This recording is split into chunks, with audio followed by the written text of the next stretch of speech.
नमस्कार, अपना बिहार में स्वागत है आपका। मैं हूं आपके साथ सिरांधा। सबसे पहले बुलेटिन में बात बिहार की सबसे बड़ी सियासी खबर की। जीतन राम मांझी की पार्टी हम में टूट की खबर है। हम के प्रदेश अध्यक्ष वृषण पटेल ने इस्तीफा दे दिया है। आपसी झगड़े के बाद पार्टी में घमासान मचा हुआ है। दानिश रिजवान ने भी दरअसल इस्तीफा दे दिया है और वृषण पटेल पर पार्टी फंड की हेराफेरी करने का आरोप उन्होंने लगाया है। हालांकि एक दूसरे पर ये दोनों ही नेता हमला बोलते हुए नजर आ रहे हैं और पार्टी से अलग हटकर काम करने का आरोप लगा रहे हैं।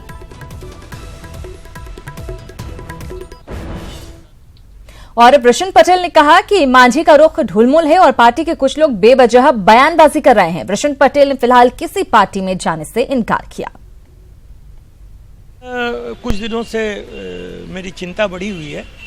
अभी पिछले दिनों कलकत्ते में ममता जी का धरना हुआ सीबीआई के खिलाफ, जिस धरने को महागठबंधन के तमाम दलों ने सराहा कि बंगाल की शेरनी ने एक साहसिक कदम उठाया और भारत सरकार का उसने विरोध किया और हम लोगों ने उसको कंडेम किया कि चीफ मिनिस्टर रहते हुए धरने पर नहीं बैठना चाहिए। नंबर 1। नंबर 2, 3 तारीख को कांग्रेस की यहाँ रैली हुई थी और कांग्रेस की रैली में हमारे राष्ट्रीय अध्यक्ष गए थे और राष्ट्रीय अध्यक्ष का बयान आया कि राहुल गांधी पीएम मटेरियल है और सुपर हिट ये रैली हुई। और दूसरी तरफ हमारे राष्ट्रीय प्रवक्ता ने कहा कि ये सुपर फ्लॉप रैली है और एक तुर्रा ये कि उन्होंने ये भी कह दिया कि हम इस बात को दल में रखेंगे कि ये महागठबंधन में हम लोग हैं, इसमें रहना चाहिए या नहीं रहना चाहिए। सवाल ये है कि हम लोग महागठबंधन में हैं तो हम लोगों को महागठबंधन धर्म का पालन करना चाहिए और इसका विरोध कहीं से नहीं हो रहा है। तीसरी बात आपको हम बतावें, आप लोग तो मीडिया वाले लोग हैं, मीडिया में ही बात आई कि अगर नरेंद्र मोदी जी हम लोगों के शर्तों को माने तो हम लोग 3 मार्च को उनका मंच शेयर कर सकते। तो भाई ये सब बयान किसके तरफ से आ रहा है और क्यों आ रहा है? अब उसको कोई रोकने वाला नहीं है। लेकिन सवाल इसलिए भी उठ रहा है क्योंकि आपका जो इस्तीफा है वो दानिश रिजवान के इस्तीफे के बाद आया, तो पहले अगर अपनी प्रतिक्रिया नहीं आप पहले बाद में आप सोचते रहिए ना, उनका पहले आया हमारा बाद में आया, इससे क्या मतलब है? हम हैं वो हैं। हमारा 44 साल का राजनीतिक सफर है। पटेल साहब, अब आपके सामने विकल्प क्या है? हमारा विकल्प कुछ नहीं है। हम इस्तीफा कर दिया और इंतजार करेंगे और अपने साथियों से राय करेंगे कि आगे क्या करना चाहिए। जेडीयू का दामन थामेंगे, फिर पुनः वापसी होगी? जी, मैंने ये भी घोषणा कर रखा है कि हम एनडीए में कभी नहीं जाएंगे, हम न लड़ेंगे, चुनाव न लड़ेंगे, लेकिन महागठबंधन में ही रहेगा। आरजेडी में जाएंगे? हमारी बात किसी से नहीं होने, मैं उस नेचर का नहीं हूँ कि रहूँ हम में और बात मेरी कांग्रेस से हो और दूसरे से। क्या मेरा चरित्र वो नहीं है। हमको त्याग दिया आपने? जी, हमको त्याग दिया आपने? त्याग दिया तो हम पॉलिटिकल आदमी हैं, रास्ता भी यानी बहाव कहीं रुकता है, वो तो रास्ता बना ही लेता है। हम लोग बात करेंगे। होगा ये क्या एमपी टिकट की बात होगी तो सर फिर आपको बुला के हम न्योता देंगे और अपनी बात बताएंगे। तो हमसे इस्तीफा दे दिया है वृषण पटेल ने और कहा है कि विचार विमर्श के बाद आगे का फैसला लेंगे। बहरहाल खबरों में आगे बढ़ेंगे। मुख्यमंत्री नीतीश कुमार ने विधानसभा के सेंट्रल हॉल का उद्घाटन किया। इस दौरान डिप्टी सीएम सुशील मोदी और विधानसभा अध्यक्ष विजय चौधरी भी मौजूद रहे। स्पीकर ने आज के दिन को ऐतिहासिक करार दिया।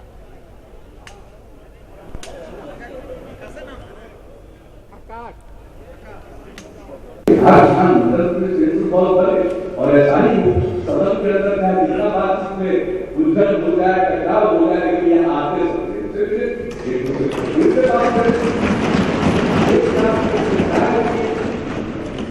समोसा खाए और एक इच्छा है कि यहाँ इडली जरूर करना चाहिए, उसका भी क्या होगा, और खिचड़ी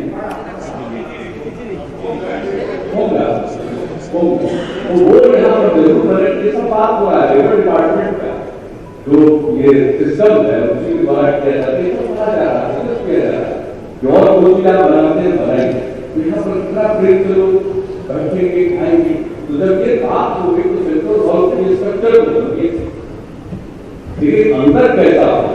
तो हमने बहुत ईमान बात को कहा कि देखिए हम जितना आपको समझाएंगे आप नहीं समझ पाएंगे, लेकिन आप लोग जाइए और वहां मिनट में सेंट्रल हॉल को देख लीजिए कि किस ढंग का वहां फर्नीचर, किसी तरह का फर्नीचर नहीं बना है।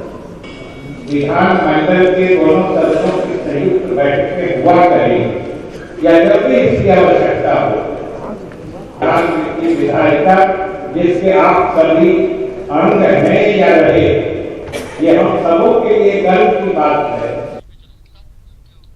और नेता प्रतिपक्ष तेजस्वी यादव निजी क्षेत्रों में भी आरक्षण लागू करने की मांग को लेकर 7 फरवरी से बेरोजगारी हटाओ आरक्षण बढ़ाओ यात्रा करेंगे।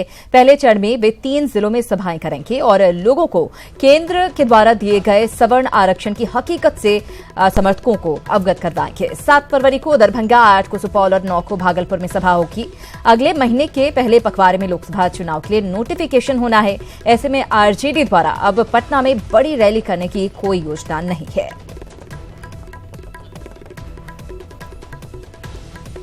और चलिए सीधे पटना पुलिस मुख्यालय का रुख कर लेते हैं, जहां पर सीएम नीतीश कुमार बोल रहे हैं।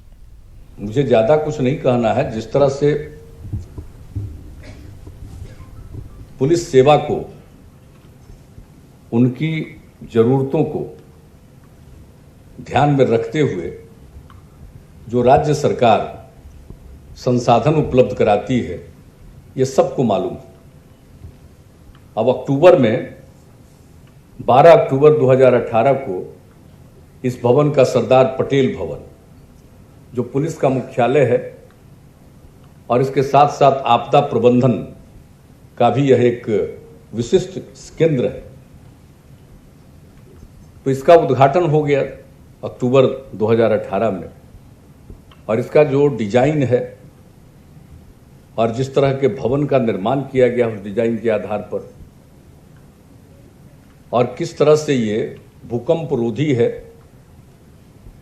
इन सब चीज़ों के बारे में चर्चा पूरी पहले भी हो चुकी है और अक्टूबर में जब इसका उद्घाटन हो रहा था तब। लेकिन आप देख सकते हैं कि किस तरह की बिल्डिंग की संरचना की गई और अब ऐसा बिल्डिंग राज्य सरकार ने यहाँ बनाया। मैं नहीं जानता हूँ कि पूरे देश के किसी भी राज्य में इस तरह से पुलिस मुख्यालय के भवन का निर्माण हुआ हो। और स्वाभाविक तौर पर ये जिस डिजाइन से इसको बनाया गया था, जिस मकसद से, उसमें हमारा एक इरादा यह भी था कि ये भूकंप रोधी बनेगा, तो उसमें हम आपदा प्रबंधन का भी इंतजाम करेंगे। वहाँ सेंटर होगा कि अगर कहीं कोई भयंकर भूकंप आ गया, 7-8 रिक्टर स्केल पर आ गया और पूरी तरह पर सब कुछ नष्ट विनष्ट होने लगा, तो वैसी स्थिति में कोई जगह होनी चाहिए जहाँ से जो भी कुछ संभव है लोगों की मदद करना, लोगों की सहायता करना आपदा की स्थिति में संभव हो सके। तो इसलिए इसका डिजाइन ही इस प्रकार से था और उसमें उसको भी रखा गया आपदा प्रबंधन। और अब तो आपदा प्रबंधन विभाग का भी यहीं पर कार्यालय होगा और सब लोग यहीं रहेंगे, क्योंकि अगर बाहर से कोई आएंगे और आपदा की स्थिति हो गई तो बाहर से आएंगे, आने लायक रहेंगे तब ना आ पाएंगे। अगर जहां पर रखे हुए वही ढह गया भूकंप में और वही उसमें परेशान हो गए, फंस गए, तो यहाँ कौन आ पाएगा। इसलिए इसको ध्यान में रखते हुए इसको सेंटर बनाया गया। और पुलिस का और गृह विभाग का भी हमने कहा कि पुलिस मुख्यालय भी अगर चल रहा है तो गृह विभाग के साथ ही उनका रिश्ता है। इसलिए अभी जो अपर मुख्य सचिव गृह विभाग अमित सुबहानी जी का भाषण सुन रहे थे, तो इनको तो मालूम है कि इनको भी यहीं बैठना पड़ेगा। वैसे अभी मुझको थोड़ा आश्चर्य हो रहा है कि क्यों इतना विलंब हो रहा है। हम तो चाह रहे थे जल्दी जल्दी, तो बीच में पता चला कि मलमास के चक्कर में लोग देर कर रहे हैं। फिर हमको कहने लगे ये द्विवेदी जी की नहीं, थोड़ा सा मेंटेनेंस का समस्या। हमने कहा कि ये ठीक है। तो हमने भवन निर्माण से पूछा, भवन निर्माण विभाग के भी प्रधान सचिव हैं चंचल जी, तो इन लोगों ने इसके मेंटेनेंस के लिए टेंडर किया और शायद कोई सिंगल ही आया, तो उसके चलते फिर से इन लोगों ने टेंडर किया। मेंटेनेंस तो करना ही पड़ेगा। जिस तरह का भवन बना है और जितनी बड़ी संख्या में लोग इसमें काम करेंगे और बहुत लोग यहाँ आते जाते रहेंगे, मिलने के लिए आएंगे पुलिस अधिकारियों से, तो जितनी एक्टिविटी इस भवन से होगी उसमें मेंटेनेंस तो बहुत जरूरी है। और बिना मेंटेनेंस के अगर बिल्डिंग बहुत अच्छा बना दीजिए और उसका प्रॉपर मेंटेनेंस अगर नहीं हो रहा है तो फिर वो बेकार हो जाता है, वो कचरा पेटी के रूप में परिणत हो जाता है। इसलिए उसको देखते हुए ये लोग कर रहे हैं और बहुत जल्दी अब इसकी संभावना है कि इसके लिए जो मेंटेनेंस की एजेंसी होगी वो अभी तय हो जाएगी। इसमें आप लोगों को चिंता नहीं करनी, पुलिस वालों सब मेंटेनेंस होता रहेगा और आराम से काम कीजिए, लेकिन पूरी गंभीरता से तो काम करना ही पड़ेगा। अब हम लोगों की क्या अपेक्षा होगी? ऐसा बढ़िया बिल्डिंग बना दिया, अब इसमें आप बैठिएगा। सेक्रेटेरिएट में बैठते थे, कहाँ जगह रहती थी, कितनी जगह रहती थी, छोटा छोटा जगह में बैठते थे। अब यहाँ बैठिएगा, इतना खुला जगह है कि बैठिएगा तो आनंद। तो पुलिस मुख्यालय में बोल रहे थे मुख्यमंत्री नीतीश कुमार और एक बार फिर से उम्मीद जाहिर की कि पुलिस और बेहतर तरीके से काम करे। बहरहाल बड़ी खबर की बात कर लेते हैं। ईडी के दफ्तर पहुंचे हुए हैं रॉबर्ट वाड्रा। अपनी पत्नी प्रियंका गांधी के साथ रॉबर्ट वाड्रा यहां पर पहुंचे हैं। दरअसल मनी लॉन्ड्रिंग मामले में ईडी ने उन्हें तलब किया है, जिसके बाद पेशी के लिए वो यहां पर पहुंचे। तस्वीर आपको दिखा रहे हैं। हम आपको बता दें, मनी लॉन्ड्रिंग के मामले में ईडी ने तलब किया, जिसके बाद रॉबर्ट वाड्रा प्रियंका गांधी के साथ यहां पर पहुंचे हैं पेशी के लिए। उनसे इस पूरे मामले में पूछताछ की जाएगी। ये तस्वीरें आपको दिखा रहे हैं। हम आपको बता दें, दिल्ली की ये तस्वीरें जहां पर ईडी दफ्तर पहुंचे हैं रॉबर्ट वाड्रा और यहां पर उनसे पूछताछ की जाएगी मनी लॉन्ड्रिंग मामले में।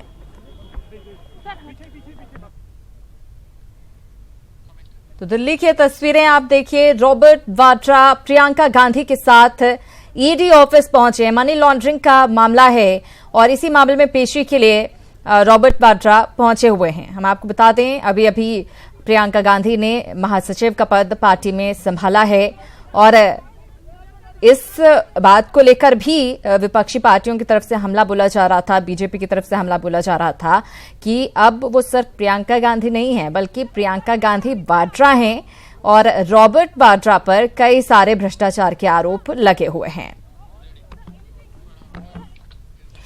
खबरों में आगे बढ़ेंगे। जेडीयू के राष्ट्रीय उपाध्यक्ष प्रशांत किशोर और शिवसेना के उद्धव ठाकरे की मुलाकात ने बिहार की सियासत को गरमा दिया है। बीजेपी का कहना है कि इस पर जेडीयू के शीर्ष नेताओं को सोचना चाहिए, तो आरजेडी ने दोनों की मुलाकात पर तंज कसा है। आरजेडी प्रवक्ता भाई वीरेंद्र ने प्रशांत किशोर को ठग किशोर बताया। वहीं जेडीयू इस मामले में कुछ भी बोलने से बच रहा है। राष्ट्रीय उपाध्यक्ष जेडीयू के और कई दलों में जा चुके हैं, लेकिन नेता के रूप में नहीं। लेकिन माननीय नीतीश कुमार ने ये प्रशांत किशोर, जिन्हें ठग किशोर भी कहा जाता है, इन्होंने पदस्थापित उनको करने का काम किया है राष्ट्रीय उपाध्यक्ष बनाकर। लेकिन आज भी राष्ट्रीय उपाध्यक्ष होने के नाते भी शिवसेना और कई दलों के लोगों से इनका संपर्क है, उनका काम भी कर रहे हैं। तो ये ठग किशोर हैं। जहाँ तक भारतीय जनता पार्टी का सवाल है, हम लोग के यहाँ चाहे कार्यकर्ता हो, नेता हो, हम लोग सब लोग पूरी तरह से चुनाव के 19 के मिशन में लगे हैं और हमारी निष्ठा और नीति सब पूरी तरह से पार्टी को मजबूत करने में लगती है। सेम टाइम में जेडीयू हमारे अलायंस पार्टनर है, उनमें कई नेता हैं। सब नेताओं को किस प्रकार से काम करना है ये जेडीयू का शीर्ष नेतृत्व तय कर पाएगा। निश्चित रूप से जेडीयू के शीर्ष नेतृत्व को विचार करना होगा कि आखिर क्या होना चाहिए। जनता दल यूनाइटेड के राष्ट्रीय उपाध्यक्ष हैं प्रशांत किशोर जी। ये टीवी और आपके चैनल और प्रिंट मीडिया के माध्यम से जो लिखा गया, प्रिंट मीडिया में जो इलेक्ट्रॉनिक मीडिया में दिखाया गया कि राजनीतिकार, मैंने तो हमको नहीं लगता ऐसा कोई बात है। अब जदयू के वरिष्ठ उपाध्यक्ष कहीं भी जा सकते किसी से। बात बड़ी खबर की मुजफ्फरपुर से खबर, जहां भगवानपुर इलाके में मुथूट फाइनेंस के दफ्तर में लूट की वारदात को अंजाम दिया गया है। बैंक कर्मियों के अनुसार करीब 10 करोड़ से ज्यादा की लूट यहां पर की गई है। बैंक कर्मियों ने बताया कि बदमाश गोल्ड लोन के बहाने दफ्तर में घुसे और बैंक कर्मियों को बंधक बनाकर एक कमरे में बंद कर दिया। उसके बाद बदमाश 5 बैग में सोना भरकर फरार हो गए। घटना के बाद से इलाके में सनसनी फैली हुई है। फिलहाल पुलिस मामले की छानबीन में जुटी हुई है। तो मुजफ्फरपुर में इस बड़ी लूट की घटना को अंजाम दिया गया है मुथूट फाइनेंस से। खुलिएगा था, उनको खोल करके जब एंट्री कर रहे थे, इसी बीच में वो जो है गिरा दिया। गिराने के बाद वो जो है हम लोग को अंदर यहाँ आगे बढ़ा के ले गया अंदर के बाद जब वो प्रवेश कर गया तो धीरे धीरे जो है पाँचों प्रवेश कर गया। पाँचों प्रवेश करने के बाद जो है एक गार्ड को जो है मारते हुए एक आदमी आ गया और हम लोग को रिवॉल्वर दिखा के ले गया वहाँ। अच्छा, मैनेजर कहाँ है? मैनेजर साहब निकल के आए, वो भी नहीं जान पाए कि लोग अज्ञात अपराधी है। तो मैनेजर साहब निकल के आए, उनको भी पकड़ के मारते हुए वो पीछे से गया और मारते हुए उनको ले गया वहाँ। 5 आदमी को हम लोग को किचन में वहाँ रख दिया। इसके बाद एक पिस्तौल गिरा करके एक जो सरगना था चश्मा माथा पर लगाए हुए था और भैया तू लोग कुछ बोलेगा नहीं, हम जान से नहीं मारेंगे, तू लोग साइलेंट रहो, तुम लोग खाली कुछ नहीं है, खाली बता दो सोना कहाँ है। सारे आदमी हम लोग गुम हो गए। इसके बाद जो है एक बाहर उधर से निकल के आया और कहता मैनेजर कहाँ है, उसको मारना शुरू कर दिया मैनेजर साहब।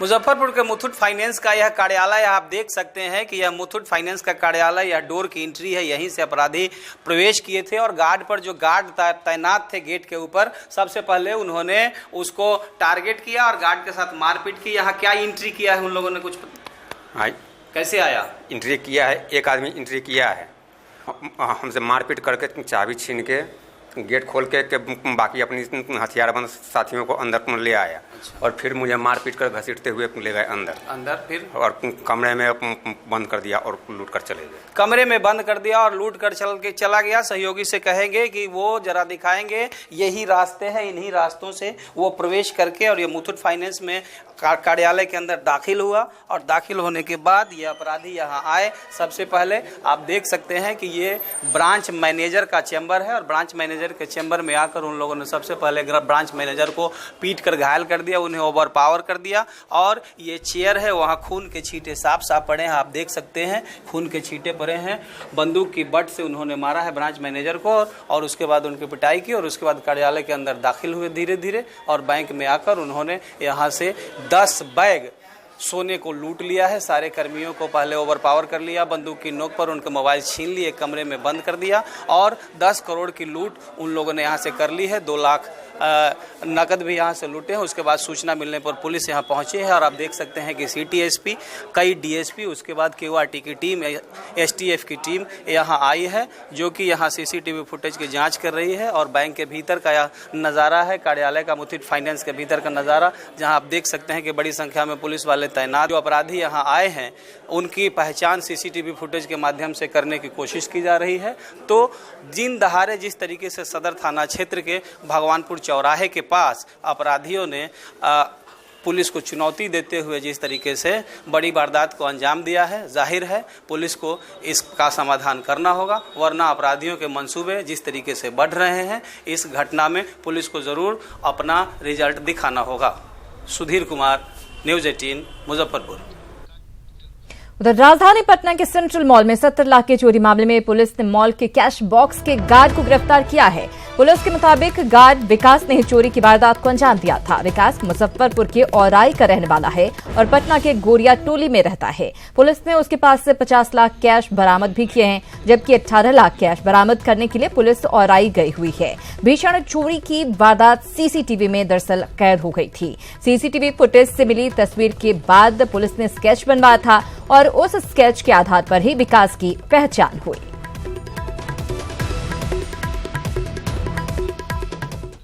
और बेगूसराय में एक बार फिर महादलितों ने किसानों से मारपीट की, जिसमें 2 किसान गंभीर रूप से जख्मी हो गए। घटना नीमा चांदपुरा थाना क्षेत्र के बंदवार की है।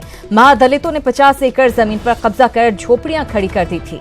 मंगलवार को प्रशासन ने काफी मशक्कत के बाद जमीन को अतिक्रमण मुक्त करवाया। आज सुबह जब किसान पटवन करने और अपनी फसल को निकालने के लिए उस जगह पर पहुंचे तो अतिक्रमणकारियों ने उन पर हमला बोल दिया। इस दौरान फायरिंग भी की गई।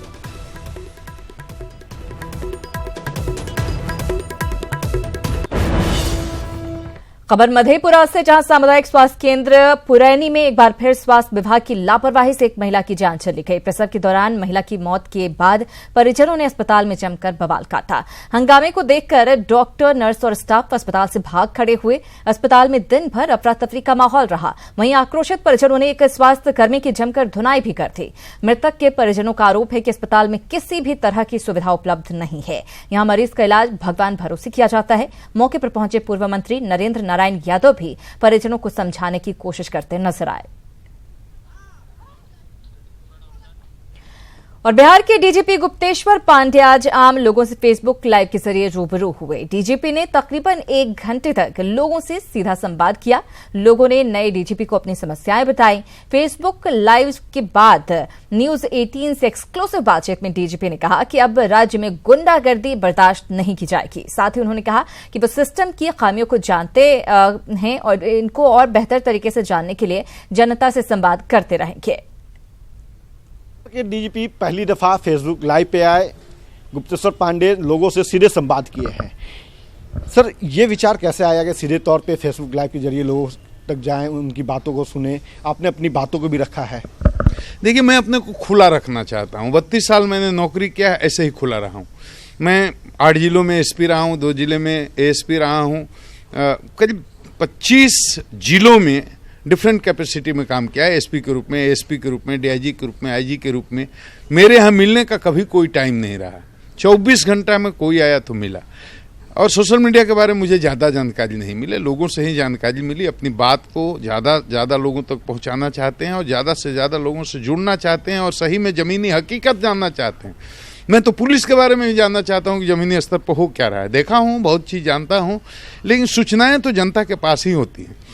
तो मैं जनता से जुड़ करके इसलिए रहना चाहता हूं कि मुझे ज़मीनी स्तर की सच्चाई मिले, हमारा आदमी कहाँ गलत कर रहा है, तो हम उसको सिस्टम को ठीक करने की कोशिश करेंगे।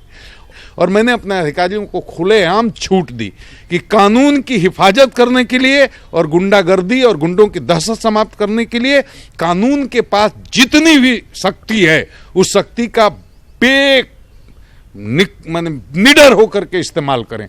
चाहे अपराधी किसी पार्टी का हो, किसी दल का हो, किसी जाति का हो, किसी मजहब का हो, चाहे जितना बड़ा रसूख वाला हो, हमारी पुलिस अब उसकी गर्दन तक पहुंचेगी जरूर, छोड़ेंगे नहीं किसी। लोगों ने भी कई बातों को आपसे साझा किया है, लोगों की बात को आपने सुना है। नहीं लगता कि ये संवाद जो है पहले से होते रहना चाहिए था? अगर होते रहता तो लोगों की जो पीड़ा है वो आज इस स्तर पे नहीं पहुंची होती जो आज एफबी लाइव के दौरान। हम इस पर कोई टिप्पणी नहीं करने चाहेंगे। सबका काम करने का अलग तरीका होता है। हमारे पहले के डीजी थे, बहुत अच्छे थे, उनके काम करने का तरीका अलग था, बहुत अच्छा काम किया पुलिस के लिए। तो एफबी लाइव के जरिए आप लोगों से जुड़ेंगे जिस तरह से आप आज जुड़े थे? हम किसी हर जरूरी मुद्दे पर सप्ताह में 1 बार नहीं तो 10 दिन में 1 बार निश्चित रूप से संवाद करेंगे।